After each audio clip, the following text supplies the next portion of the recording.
Bismillah. Assalamualaikum warahmatullahi wabarakatuh. Alhamdulillah wassalatu wassalamu ala Rasulillah wa ala alihi washabihi ajmain amma ba'd. Brothers and sisters Drabanians, kembali kita berjumpa di program rutin kita, obrolan ringan, penuh ilmu dan faedah yang menarik, yang asyik bersama guru-guru kita dalam program Drabanians Talks. Masya Allah, Alhamdulillah. Dan kali ini kita kembali bersama guru-guru kita, Al-Ustadz Muhammad Khalid Syariah Al-Syafidahullah Ta'ala. Assalamualaikum Ustadz. Alhamdulillah. Dan juga guru kita Al-Ustadz Hamdi Salah Al-Bakri. Assalamualaikum Ustadz. Waalaikumsalam. Masya Allah, senang sekali Ustadz bisa kembali berjumpa nih, Masya Allah. Alhamdulillah, terima kasih banyak Ustadz. Dan teman-teman sekalian, kami pun mengucapkan terima kasih banyak ya kepada semua pihak yang telah mensupport kegiatan kita, Masya Allah. Dan semoga Allah mudahkan kita untuk bisa terus bersama dalam nuansa ilmu. Dan juga seperti biasa di program TR Talks ini, kita membuka kesempatan buat kamu semua yang punya program usaha, jasa, atau yang lainnya sepanjang usaha halal ya. Silakan untuk bisa menginfokan kepada admin kita dan kita akan coba displaykan di sini dan kita akan promotkan. Seperti kali ini kita mengucapkan terima kasih banyak kepada Abu Nawas Restoran nih, Masya Allah, yang telah menyiapkan hidangan nih, Masya Allah Ustaz. Ini sebuah godaan buat kita ya, Masya Allah. Masya Allah, Masya Allah. Baik, sedikit informasi mau izin Ustaz bahwa ini sudah ada sejak 20 tahun berjalan ya resto ini, Masya Allah. Kemudian juga outlet pertama tuh ada di Matraman. Kemudian juga di depan kita ini sekarang ada program paket hemat bertiga nih Ustaz. Ini bisa buat makan keluarga, bisa bertiga atau sebenarnya bisa lebih sih karena porsinya banyak banget nih, Masya Allah. Kemudian juga ada paket safari nih, paket hemat yang bisa buat sendiri atau juga berdua nih bisa, Masya Allah. Kemudian juga isinya tuh ada kebab, nasi mandi, kemudian ada roti tanur dan lain sebagainya. Juga ada dessertnya juga nih teman-teman, Masya Allah. Dan juga ada kemudian hidangannya ada dengan kambing, ada ayam juga bisa, Masya Allah. Nah langsung saja.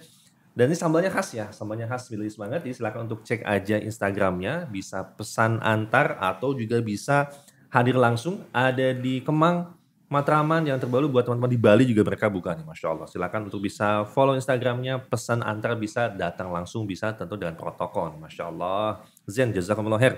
Baik, dan kita akan berkembali mengobrol bersama guru-guru kita dengan tema yang sangat menarik, Ustadz, Masya Allah. Ini kayaknya spesial Women Series ya, Masya Allah. Untuk para ukhti, akhwat di luar sana, Masya Allah, kita akan mengangkat tema terkait tentang cantik, Ustadz. Masya Allah, tentang kecantikan, tentang cantik. Dan bagaimana definisi cantik itu, Ustadz. Karena data yang ada, bagaimana media bisa memberikan pengaruh yang begitu luar biasa untuk bisa membangun perspektif cantik itu seperti apa sih. Kan secara nggak sengaja ya teman-teman mungkin luar sana mempunyai definisi sendiri bahwa cantik itu apa yang bisa mainstream tuh putih, tinggi, langsing dan sebagainya, dan itu ternyata terbangun tuh lewat iklan yang media yang sehari-hari mereka lihat gitu kan ya. Kemudian juga tapi juga ada efeknya, efek buruknya adalah dengan cantik yang menurut media tersebut membuat mereka yang tidak merasa masuk kita tersebut jadi nggak pede nih Ustadz. Jadi nggak pede, ngerasa minder dan sebagainya. Dan Ustadz mohon izin kita akan coba sedikit angkat nih, ada data-data riset yang akan kita coba angkat. Menurut sebuah penelitian nih, grafis akan muncul data penelitian dari WHO, Masya Allah, yang telah mengadakan penelitian survei terhadap 200.000 anak muda, pemuda-pemudi dari 42 negara yang berbeda. Menariknya adalah yang akan kita highlight adalah 50% dari mereka, para wanita itu merasa diri mereka tuh perlu dievaluasi atau ada yang salah dengan diri mereka atau mereka merasa kurang cantik. Ini data dari WHO. Kemudian juga menurut penelitian lain kita angkat dari dosomething.org, 90% wanita merasa ada bagian tubuhnya kurang. Persen wanita merasa tidak bahagia dengan ukuran tubuh mereka dan merasa kayak perlu diet deh kayaknya dan sebagainya. Itu banyak lagi. Dan banyak sekali ya ini data-data yang diangkat Ustaz, bagaimana para wanita merasa kurang pede padahal sejatinya yang akan kita bahas Ustaz, bukankah Islam telah memberikan tuntunan ya tentang perspektif cantik dan seperti bagaimana? Mungkin Ustaz bisa jelaskan. Silakan Ustaz, mungkin ke Ustaz Hamdi terlebih dahulu, silakan. Baik. Bismillah, alhamdulillah, wassalatu wassalamu ala rasulillah, amma ba'd. Menarik ya. Ketika tadi disebutkan bahwa ada sebagian orang yang merasa bahwa dirinya ini ada yang kurang, gitu ya. Pertama kita harus memahami bahwa Allah Subhanahu wa taala adalah Maha Pencipta. Masya Allah. Allah adalah Al-Khaliq. Sehingga tubuh yang kita miliki sekarang ini adalah hasil ciptaan Allah Subhanahu wa taala. Maka yang pertama kali yang harus kita lakukan adalah bersyukur kepada Allah Azza wa Jalla. Masya Allah. Ini yang paling penting. Ya, terus terang tadi ketika mendengar fakta-fakta ya, ada yang merasa kurang, ada yang merasa nggak bagus ya. dan lain sebagainya. Iya, maksudnya ini kemana rasa syukur mereka gitu kan? Jadi mungkin ini yang paling pertama yang perlu dikritisi dari pola pikir mereka, bahwa ketika kita mendapatkan nikmat ini dari Allah, maka bersyukurlah. Kita sekarang kalau sekarang kita dapat makanan ya dari bersyukur ya gitu ya. Sebagian ikhwan. Kita berterima kasih, betul tidak? Ya, betul. Bahkan dalam sebuah hadis Nabi SAW mengatakan, la yashkurullah man la yashkurun nas. Seorang itu belum bersyukur kepada Allah sampai dia berterima kasih kepada manusia. Kalau kita dikasih sesuatu yang tidak besar saja gitu ya, katakanlah dari manusia, kita dituntut untuk berterima kasih kepadanya, maka bagaimana dengan tubuh kita yang diberikan oleh Allah Subhanahu wa taala? Allah Subhanahu wa taala berfirman dalam surat Al-Ibrahim ayat 7, la in syakartum la azidannakum. Kalau kalian bersyukur, kami akan tambahkan untuk kalian. Wala in kafartum inna adzabi lasyadid. Akan tapi kalau kalian kufur terhadap nikmat tersebut, maka sesungguhnya azabku sangat berat. Jadi ini satu hal yang paling pertama yang harus diperhatikan dengan baik. Masya Allah. Bersyukur dulu. Kemudian kalau kita lihat ya surat At-Tin ayat 4, maka kita dapatkan bagaimana Allah Subhanahu wa taala menjelaskan kepada kita bahwa penciptaan Allah tuh udah sempurna. Penciptaan Allah tuh nggak ada yang kurang sebetulnya. Allah Subhanahu wa taala berfirman, "Walaqad khalaqnal insana fi ahsani taqwim." Atau laqad khalaqnal insana fi ahsani taqwim. Sungguh kami telah menciptakan manusia dengan sebaik-baik rupa. Jadi rupanya manusia itu sudah maksimal. Allah Subhanahu wa taala Maha Pencipta, dan Allah Subhanahu wa taala sudah menjadikan penciptaannya itu sangat baik dan sangat indah. Sehingga ini mindset yang harus dirubah gitu loh. Sampai ada satu kisah ya di zaman Khalifah Abu Ja'far Al-Mansur, ada seseorang yang bernama Isa bin Musa Al-Hashimi. Beliau punya istri dan sangat mencintai istrinya. Suatu hari, suatu malam gitu ya, Isa bin Musa Al-Hashimi ini mengatakan kepada istrinya, anti taliq illam takuni ajmala minal qamar. Kamu saya ceraikan 3 kali. Masya Allah. Talak 3 gitu. Talak 3. Langsung talak 3 Zat? Langsung talak 3. Kalau rembulan itu lebih cantik daripada kamu. Iya, Allahu Akbar. Coba diulang tapi di bagian itu lah. Coba Zat, boleh terus Zat? Kita terus dulu. Tapi hati-hati loh. Ini perkataan berbahaya. Allah Kenapa? Akbar. Ketika dia mengatakan hal demikian, kamu saya ceraikan 3, kalau rembulan itu lebih indah dari kamu, istrinya langsung bangun dan mengatakan, tolak tani, kamu sekarang udah menceraikan aku, dan kita bukan lagi suami istri. Masya Allah. Si laki-laki ini bingung. Dia kaget loh. Kenapa? Kata istrinya, Allah Subhanahu wa taala menciptakan bulan, dan bulan adalah makhluk yang agung, makhluk yang indah. Masa mau dibandingkan dengan manusia? Oh gitu maksudnya. Jadi dia Paham merasa lebih cantik rembulan daripada saya gitu. Istrinya merasa demikian. Iya, istrinya. Jadi si suami ini dia maksudnya gombal. Iya. Dia mau gombal. Jadi gue talak ya. Tapi kelebihan gombal. Ya. Kelepasan ya Zat? Nah jadi dia tuh mau menunjukkan kepada istrinya, kamu cantik banget. Sampai aku tuh menceraikan kamu 3 kali. Kalau rembulan yang lebih cantik daripada kamu. Paham ya? Iya. Akhirnya ketika wanita ini merasa bahwa dia sudah tertalak, dan kebanyakan ulama ya, bahwa mentalak 3 dengan 1 lafaz itu jatuh talak. Ini pendapat kebanyakan ulama. Tayyib. Sehingga a'immah arba'ah, 4 imam itu mereka menyebutkan hal ini. Sehingga perempuan ini merasa bahwa dia sudah bukan istrinya lagi. Jadi talaknya sudah jatuh. Akhirnya ini laki-laki si suami dia bingung.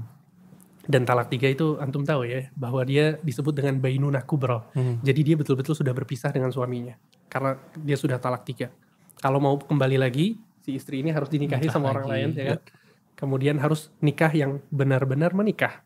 Jujur gitu nggak? Betul, sampai digauli dan seterusnya, kemudian sampai bercerai dengan jujur, baru bisa kembali ke suami Ya yang Allah. lama. Jadi, dan ini satu hal yang penting untuk diperhatikan ya, kita nggak boleh main Sembarangan bermudah-mudah gitu, dalam mengucapkan talak atau cerai. Nah, sehingga si laki-laki ini dia bingung, semalaman nggak bisa tidur. Ya Allah. Ini sekarang dia lagi Orang cintanya kenapa jadi talak ya? malah Sian. ditalak. Akhirnya di pagi harinya dia pergi ke Darul Mansur. Darul Mansur ini satu tempat yang di situ khalifah setiap hari ada ya. Jadi kalau Mansur ada itu khalifah rakyatnya khalifah. Masya Allah. Jadi kalau ada permasalahan atau hal-hal yang ingin disampaikan, masyarakat datang ke Darul Mansur itu. Di situ Abu Ja'far al-Mansur mendengar keluhan dari laki-laki ini. Dia mengatakan bahwa tadi malam demikian, demikian, dan demikian. Apa yang harus aku lakukan? Apakah talaknya jatuh atau tidak? Maka khalifah ya bertanya kepada para ahli fikih dan mufti. Bertanya kepada mereka, apa hukumnya? Apakah talaknya ini jatuh atau tidak? Maka para ulama mengatakan seluruhnya bahwa talaknya jatuh. Ya Allah. Nasib, Kasihan, nasib. Ngenes ya. Dia adalah salah seorang murid dari Abu Hanifah. Kemudian Abu Ja'far al-Mansur bertanya kepada ulama ini, wahai syekh, apa pendapatmu? Yang lain sudah berbicara tapi engkau belum. Maka beliau mengatakan, syekh ini mengatakan, Bismillahirrahmanirrahim. Wattini wazzaitun, wa turi sinin, wa hadzal baladil amin, laqad khalaqnal insana fi ahsani taqwim. Kata dia, sesungguhnya Allah telah menciptakan manusia dengan sebaik-baik rupa. Masya Allah. Masya Allah. Sehingga talaknya tidak jatuh. Karena manusia itu lebih indah daripada rembulan. Salam. Hati lega Ya gitu. Allah. Suami ya. Akhirnya ya kan. Ya, langsung Alhamdulillah. hafal surat Ustaz. Hafalin gitu langsung. Salatnya entu mulu. Hatin lagi. Subhanallah. Jadi Masya Allah. si Syekh ini dia berdalil dengan ayat ini untuk menjelaskan kepada kita ya bahwa manusia ini sudah sempurna, Sebaik-baik penciptaannya. sebaik-baik penciptaan. Masya Allah. Ya, sehingga Abu Ja'far al-Mansur pun mengambil pendapat orang ini dan memutuskan bahwa istrinya masih menjadi istri Allahu Akbar. dan dia istrinya harus taat kepada suami dan seterusnya. Dia pun pulang dalam keadaan Bahagia. Tadi udah gak bisa tidur, sekarang tidur. betul. Nah, yang masuk dalam pembahasan kita adalah walaqad khalaqnal insana fi ahsani taqwim. Jadi Allah tuh sudah memberikan kepada kita tubuh yang sempurna. Gitu. Jadi nggak ada lah istilahnya minder lah atau merasa ada yang kurang. Nggak ada yang kurang sama sekali.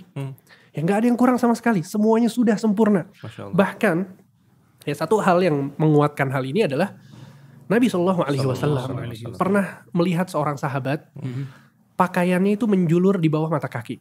Allahu Akbar. Nabi SAW mendatanginya, kemudian Nabi memerintahkannya untuk mengangkat pakaiannya. Maka orang ini mengatakan, wahai Rasulullah, sesungguhnya kakiku tidak seperti kaki orang-orang normal biasanya. Jadi kakinya itu lutut dengan lutut nempel, ya, kemudian betisnya itu seperti X begitu. Oke. Ya. Oke. Nah, dia merasa bahwa kalau diangkat setengah betis pakaiannya, Kelihatan nih. bakal kelihatan hal yang dia malu untuk memperlihatkannya. Tayyib, apa kata Nabi SAW kepada orang ini? Antum lihat jawaban Nabi. Dan ini adalah satu pemahaman yang harus menjadi mindset bagi setiap manusia. Kata Nabi SAW kepada orang ini, kullu khalqillahi azza wa jalla hasan. Seluruh penciptaan Allah itu indah. Allahu Akbar. Antum bisa bayangkan. Jadi kalau tadi antum sebut bahwa mindset sebagian orang itu bisa apa namanya yang bagus itu harus mancung, yang bagus harus seperti ini, harus seperti itu karena ada iklan dan apa namanya andil dari media, Betul. maka ini tercover dengan hadis tersebut. Masya Allah. Betul gak sih? Masya Allah. Ini Nabi SAW yang mengajarkan kepada kita bahwa kullu khalqillahi azza wa jalla hasan. Semua ciptaan Allah itu indah. Perawi hadis ini mengatakan dari hari itu sahabat tersebut mengangkat pakaiannya sampai apa namanya setengah betis. Masya Allah. Sampai dia meninggal dalam keadaan dia memakai pakaian setengah betis. Allahu Akbar. Masya Allah. Itu bayangkan. Jadi ini yang pertama kali yang harus kita lakukan. Pertama bersyukur dan yang kedua meyakini bahwa Allah memberikan kita tubuh yang sempurna, tidak ada kekurangan sama sekali. Masya Allah. Wallahu a'lam. Masya Allah. Tabarakallah. Dan Ustaz mohon izin Ustaz, tadi Ustaz sampaikan bagaimana semua perspektif tentang cantik dari media itu terbantahkan Ustaz ya, Masya Allah. Dan mohon izin tadi ada sedikit terlewat selain tadi kita sampaikan tentang data statistik tadi. Ini mohon izin Ustaz, teman-teman panitia akhwat telah melakukan wawancara terhadap beberapa responden tentang terkait ada 3 pertanyaan yang ditanyakan adalah tentang definisi cantik menurut mereka, kemudian juga dari hal tersebut, jikalau merasa kekurangan, apakah pernah mengalami body shaming, pengejekan dan sebagainya, atau kemudian juga bagaimana tanggapan mereka tentang inner beauty atau cantik dari dalam. Mohon izin Ustaz, kita akan coba simak sesaat sebentar. Baik. Cantik secara fisik itu enak dilihat, nggak harus tinggi, nggak harus kurus, nggak harus putih, nggak harus hitam, ya enak dilihat aja. Definisi atau gambaran cantik bagi wanita menurut aku itu kepercayaan diri seseorang. Untuk ciri-ciri fisik khususnya menurut aku nggak ada karena setiap wanita itu punya ciri khas masing-masing dengan kepercayaan dirinya masing-masing juga untuk menampilkan kecantikannya itu sendiri. Yang terpancar dari dalam hati wanita itu tuh sendiri. Contohnya kebaikan hati, kelembutan hati, kesopanan santun, yang selalu bermanfaat bagi orang lain.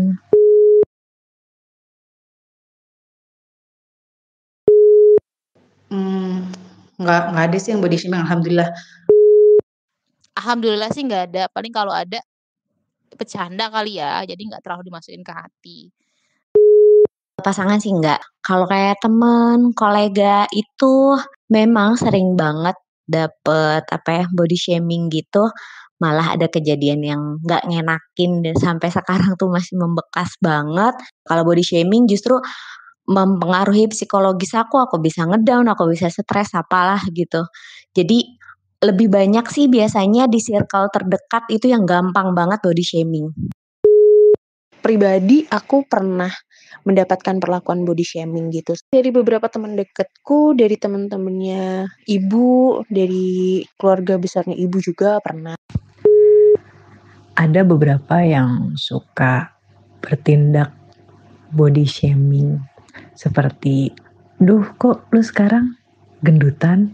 Kok sekarang jerawat lu banyak? Ya memang agak bikin kesel dengar seperti itu, tapi ya sudah.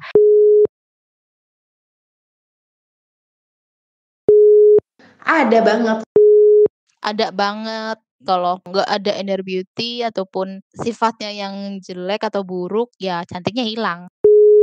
Kalau menurut aku inner beauty itu memang ada hubungannya dengan kecantikan. Menurut aku ada, karena inner beauty itu biasanya dari hati atau karakter seseorang. Ada banget. Kayak ini yang kayak cantik itu dari dalam. Nah itu. Menurut saya itu inner beauty itu bisa terpancar melalui kebaikan hati. Tidak semua dilihat secara fisik. Cantik itu bukan sekedar fisik, namun kecantikan itu ada di dalam hati diri wanita itu sendiri. Tidak bisa dibandingkan dengan fisik atau tidak bisa disamakan dengan fisik. Oke. Baik Ustaz, tadi satu sedikit sampel yang para akhwat sampaikan, kita pilih beberapa responden dan ternyata adalah tadi Ustaz ya, sebagian bahkan tadi terpengaruh oleh stigma media tadi, bahwasanya cantik itu seperti ini ya, cantik langsing putih saat mereka ngerasa pipi agak cabi nggak pede gitu kan, betis agak kencang besar nggak pede gitu kan, atau mungkin berat badan yang mungkin setelah berumah tangga agak membesar tuh makin nggak pede.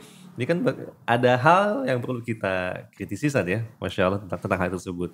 Nah padahal sejatinya apa yang mereka jadikan patokan gitu ya, bahwa cantik itu di media atau dialogkan artis lah dan sebagainya, itu kan sebagian besar malah ada artificial Ustaz ya, buatan Ustaz. Itu kan ya kan?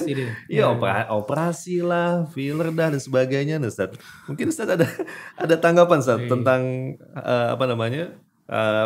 tentang bagaimana cantik itu malah mereka banyaknya dari hukum operasi plastik Ustaz.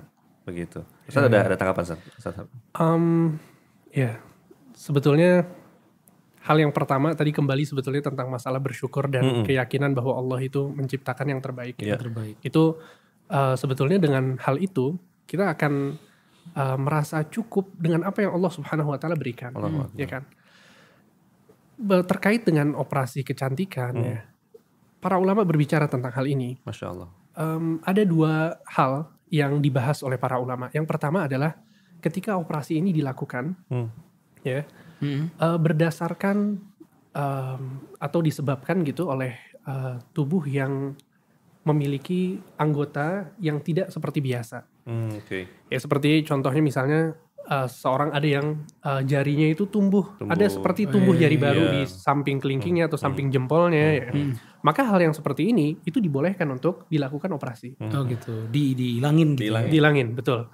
Kemudian ada juga sebagian orang yang kecelakaan, kemudian dia kena luka parah, ya kan? Kebakar. Betul, luka bakar misalnya. Maka itu boleh dilakukan operasi untuk perbaiki lagi. Betul, diperbaiki aibnya atau hal yang berkurang gitu ya.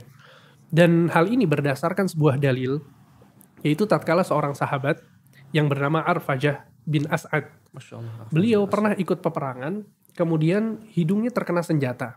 Subhanallah. Sehingga hidungnya itu seperti robek atau rusak gitu ya. Potong kali ya? Iya, kayak terputus gitu ya.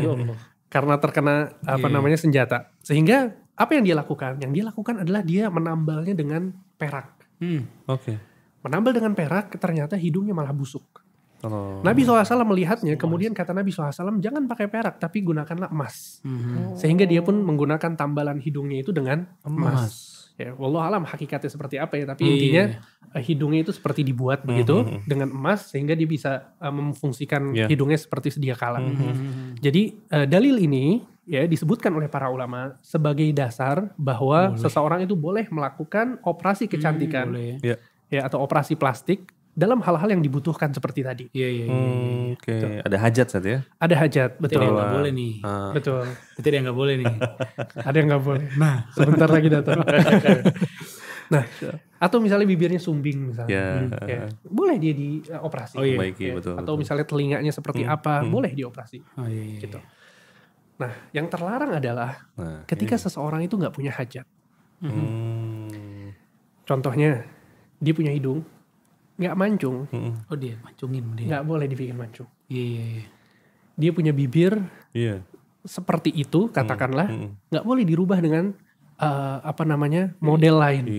Nggak boleh dibentuk, dilancipin, diisi. Kok apa ya? Ya Allah. Allah Ustaz. Betul. Jadi hal-hal seperti itu semuanya terlarang. Kenapa terlarang? Karena merubah ciptaan Allah. Merubah ciptaan Allah. Kita tahu dari mana ini adalah merubah ciptaan Allah. Nabi SAW yang menjelaskan. Bahkan sebelumnya Allah Subhanahu wa taala dalam surat An-Nisa ayat 119 Allah menyebutkan apa yang dikatakan oleh syaitan atau apa yang dikatakan oleh iblis. Ya. Ini Allah menceritakan tentang job desk-nya iblis. Di antaranya adalah kata iblis, wala amurannahum fala yughayyirunna khalqallah. Aku akan memerintahkan mereka, anak-anaknya Adam, agar mereka merubah ciptaan Allah. Jadi hati-hati nih. Iya, plastik bagi dua. Jangan didukung job desk-nya iblis. Ya kan? Iblis yang menginginkan ini. Supaya manusia ini merubah ciptaan Allah. Dan tren ini ternyata sudah ada di zaman Rasulullah SAW. Jadi sebagaimana yang tadi contoh-contohnya disebutkan ya, bahwa ada yang begini, ada yang begini. Ternyata zaman Rasul juga demikian. Ya.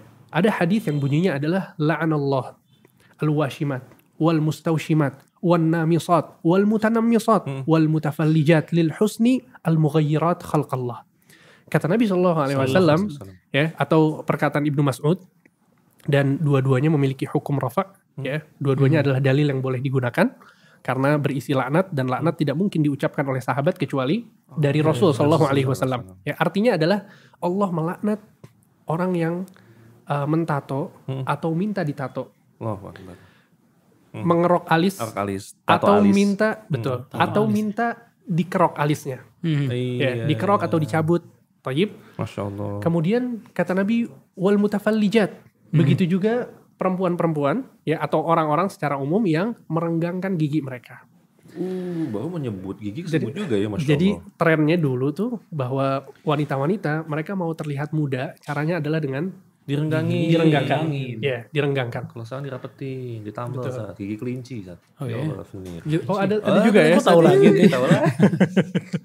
Salah gaul. Jadi curiga. Allah Ustaz. Ustaz. Nah jadi itu hal-hal yang dilarang. Allahu Akbar. Ketika Nabi SAW menyebutkan tren-tren tadi yang terjadi, kemudian Nabi mengatakan lil husni karena mereka ingin mempercantik. Ya.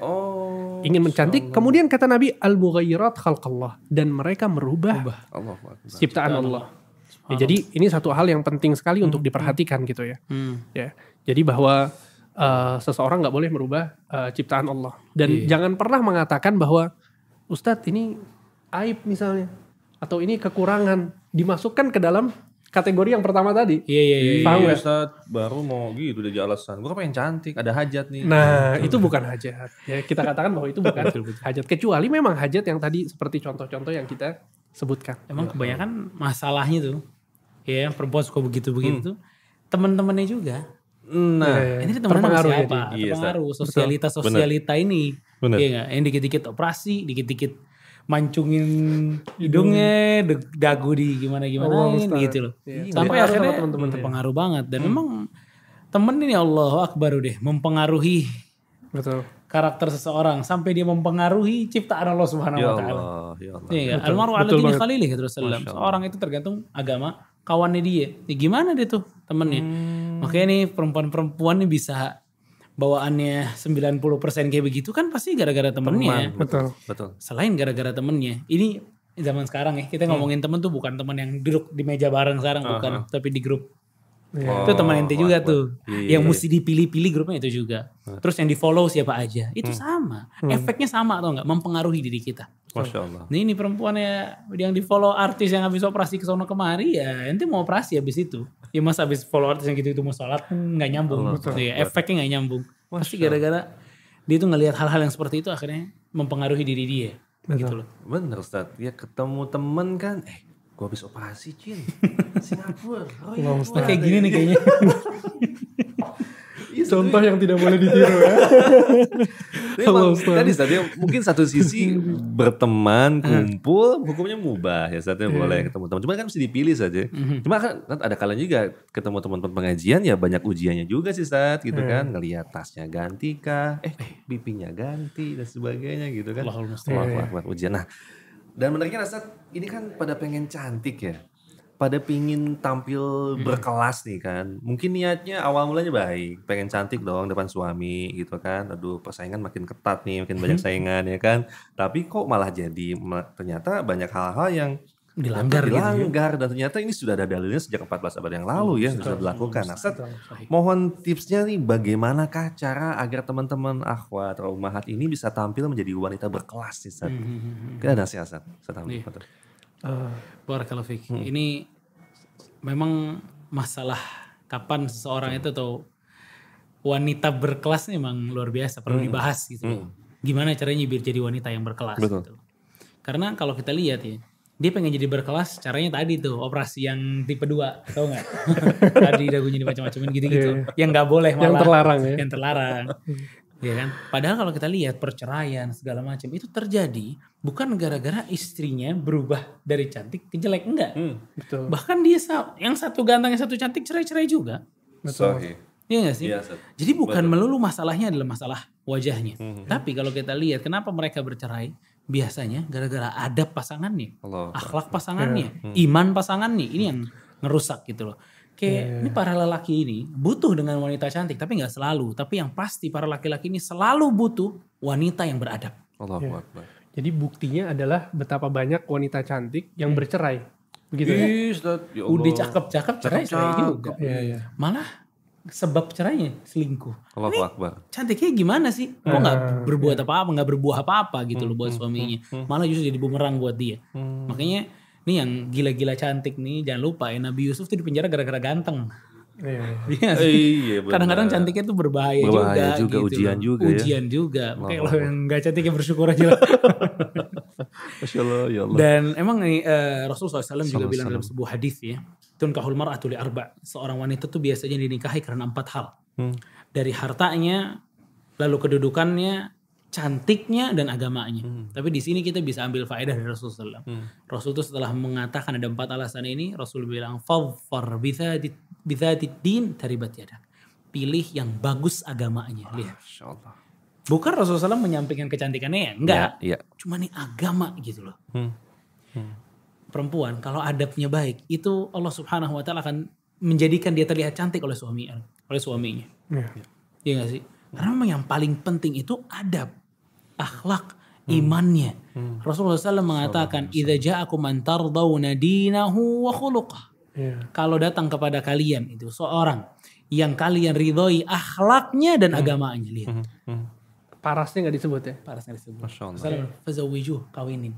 Masya Allah. Nikahin tuh. Anak perempuan Anda dengan laki-laki yang seperti itu. Masya Allah. Gitu loh. Maksudnya Rasulullah SAW memang gak pernah menjadikan standar itu kecantikan. Iya, gak pernah menjadikan standar itu adalah sebuah kecantikan. Makanya kalau kita lihat nih wanita-wanita istimewa yang berkelas ya di hadis-hadis Rasulullah SAW seperti yang mulia Khadijah radhiyallahu anha. Dia dipuji bukan masalah parasnya, tapi iman yang ada dalam hatinya, tapi adab yang dia miliki, tapi kesopanan kepada Rasulullah SAW, cintanya kepada Allah dan Rasulnya. Iya sih, itu yang mesti kita ambil gitu loh, bukan dari parasnya. Bunda Khadijah saja, Masya Allah. Memang Khadijah ini radhiyallahu anha wa ardhaha, dia adalah sosok yang sangat sulit untuk dibandingkan dengan wanita yang lain. Betul-betul kalau kita lihat gitu hadis-hadis yang berkaitan dengan keutamaan Khadijah, luar biasa. Luar biasa, sampai saking beliau ini ya, Khadijah ini membantu Rasul, beriman kepada Rasul, punya akhlak yang baik. Ketika Rasul SAW merasa takut, dia yang datang kemudian menenangkan hati Rasul. Dia betul-betul mengerahkan apa yang dia miliki untuk berbakti kepada suaminya. Sehingga ada satu hadis bahwa disebutkan bahwa Nabi SAW didatangi oleh Jibril. Kemudian Jibril berkata kepada Nabi, "Hadhihi Khadijah atatka bil aniyati wa ta'ami wa syarab." Wahai Muhammad gitu ya, sesungguhnya ini ada Khadijah yang sedang membawakan piring, nampan, makanan dan minuman untukmu. Khadijah lagi nggak ada ya. Jadi Jibril ini datang kepada Nabi Muhammad mengatakan itu. Sebentar lagi Khadijah datang. Kemudian kata Jibril, "Faqra laha minallahi azza wa jalla salama wa minni." Kata beliau, tolong sampaikan salam kepada Khadijah dari Allah dan dariku. Jibril. Antum bisa bayangin gak? Khadijah dapat salam dari siapa? Allah azza wa jalla, dan dapat salam dari yang kerjanya tuh di rumah membantu suaminya, dia mendapatkan salam dari Allah dan Jibril. Apa artinya salam? Kesejahteraan, keselamatan. Mungkin dia celaka? Gak mungkin. Khadijah ketika Jibril alaihi salam ketika mengatakan hal itu, kemudian dia mengatakan, "Wa basyirha bi baitin fil jannah." Kemudian kabarkan kepada Khadijah bahwa dia sudah disiapkan rumah di surga. Min qasab, dari emas dan perak. La sokhaba fihi wala nasab. Yang di rumah itu tidak ada suara bising dan tidak ada rasa letih. Antum tahu, kata para ulama, kenapa secara spesifik disebutkan di sini rumah yang tidak bising dan tidak ada rasa letih? Karena Khadijah capek banget di dunia. Dia punya anak 6. Dia punya anak 6, bayangin. Anak 6, suaminya Nabi. Suaminya bukan cuma seorang pemimpin, dia Nabi. Dia adalah pimpinan perang, dia adalah pimpinan negara, dia adalah orang yang guru, dia adalah mufti, tempat curhat orang. Betapa repotnya suaminya dan Khadijah radhiyallahu anha wa ardhaha melayani beliau. Dan punya anak 6 loh ya. Anak antum berapa? Baru 6 set. Baru, Masya Allah. Sama kayak Khadijah. Maksudnya adalah bahwa ketika Khadijah itu repot, di rumahnya mungkin ada kebisingan, dia letih, maka Jibril mengatakan, kabarkan kepada Khadijah, dia akan dapat rumah dari emas dan perak yang tidak ada suara bising dan tidak ada rasa letih sebagaimana dia rasakan di dunia. Jadi sabar. Para akhwat, perempuan, istri, sabar.